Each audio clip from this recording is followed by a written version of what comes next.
Hello दोस्तों, राधे राधे। आइए जानते हैं कामिका एकादशी व्रत की तिथि, शुभ मुहूर्त, मंत्र और इसका धार्मिक महत्व।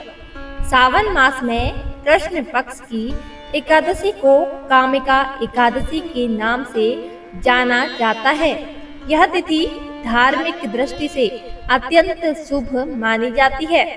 एकादशी तिथि के दिन भगवान विष्णु की विधि पूर्वक पूजा अर्चना की जाती है। हालांकि सावन माह में पड़ने की वजह से इस एकादशी पर भगवान शिव और माता पार्वती की पूजा का भी विशेष महत्व होता है। मान्यता है कि इस दिन विधि पूर्वक व्रत रखकर और शिव शक्ति की आराधना करने से साधक को पापों से मुक्ति मिलती है और जीवन की समस्त बाधाएं दूर होती हैं। वहीं इस दिन की गई पूजा अर्चना से मनोवांछित फल की प्राप्ति होती है और सुख शांति का वास होता है। ऐसे में आइए जानते हैं कामिका एकादशी की सही तिथि, शुभ मुहूर्त, मंत्र, महत्व और पारण का समय। वैदिक पंचांग के अनुसार श्रावण मास के कृष्ण पक्ष की एकादशी तिथि 20 जुलाई को दोपहर 12:12 से प्रारंभ होगी और यह 21 जुलाई को सुबह 9:38 पर समाप्त होगी। ऐसे में उदया तिथि के अनुसार कामिका एकादशी का व्रत 21 जुलाई 2025 सोमवार को रखा जाएगा।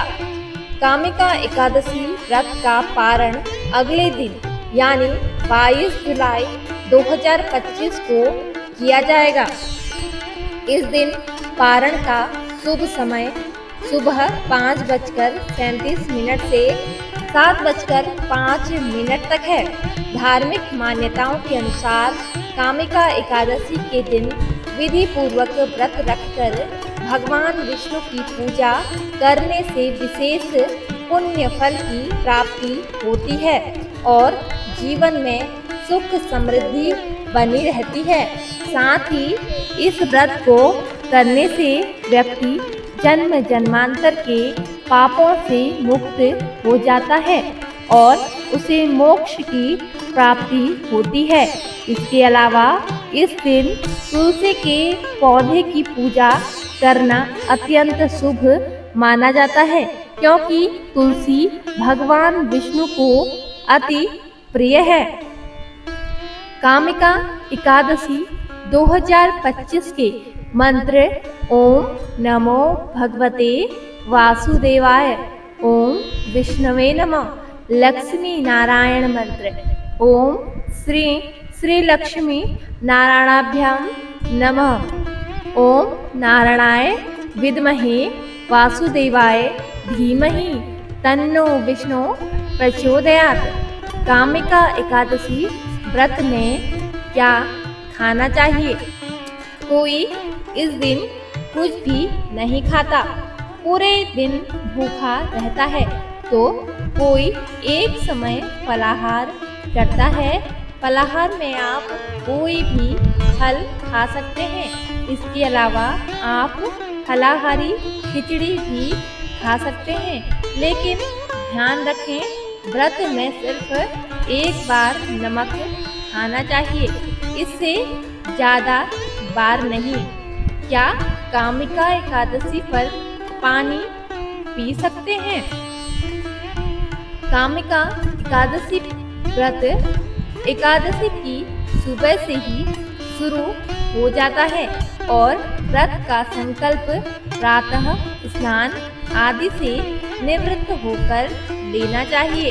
भगवान श्रीधर विष्णु का आवाहन करें और उनकी पूजा करें। सबसे उत्तम व्रत निर्जला व्रत है, अर्थात बिना जल और अन्न ग्रहण किए उपवास करना, अन्यथा व्रत खंडित हो जाएगा। मूर्ति या देवता को पंचामृत, जल, दूध, शहद, चीनी और गुड़ का मिश्रण से स्नान कराना भी निर्जला एकादशी व्रत विधि का हिस्सा है। एकादशी के दिन शिवलिंग पर जल चढ़ाने से क्या होता है? ऐसा करने से शिव जी अति प्रसन्न होंगे और सुख समृद्धि का आशीर्वाद देंगे। एकादशी पर चावल खाने के दुष्प्रभाव। मान्यता है कि इस दिन चावल खाने के व्यक्ति अगले जन्म में सरीसृप का रूप धारण करता है। भले ही इसे महज मान्यता माना जाए, लेकिन ज्योतिष की बात करें तो इस दिन चावल खाने से व्यक्ति के लिए मोक्ष के द्वार भी बंद हो जाते हैं। ऐसा माना जाता है कि ऐसा करने से पुण्य फल नष्ट हो जाते हैं। इसके अलावा लहसुन, प्याज और मसूर दाल भी नहीं खानी चाहिए। एकादशी व्रत में फल, दूध, दही और सूखे मेवे खाए जा सकते हैं। एकादशी व्रत में चावल को विशेष रूप से वर्जित माना जाता है, क्योंकि इसे भगवान विष्णु का भोजन माना जाता है और एकादशी के दिन चावल खाने से व्रत का फल नष्ट हो जाता है। कुछ लोग एकादशी के दिन पालक, गाजर, शलजम और गोभी जैसी सब्जियां भी नहीं खाते हैं, लेकिन यह व्यक्तिगत पसंद पर निर्भर करता है। एकादशी व्रत में फल, दूध, दही और सूखे मेवे जैसे खाद्य पदार्थों का सेवन किया जा सकता है। कुछ लोग साबूदाना, कुट्टू का आटा और सिंघाड़े का आटा भी खाते हैं, लेकिन यह सब व्रत करने वाले व्यक्ति की अपनी पसंद और परंपरा पर निर्भर करता है।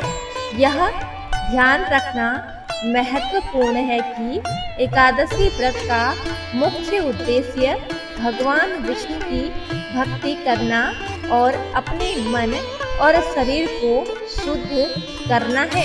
इसलिए जो भी खाया जाए वह सात्विक और शुद्ध होना चाहिए।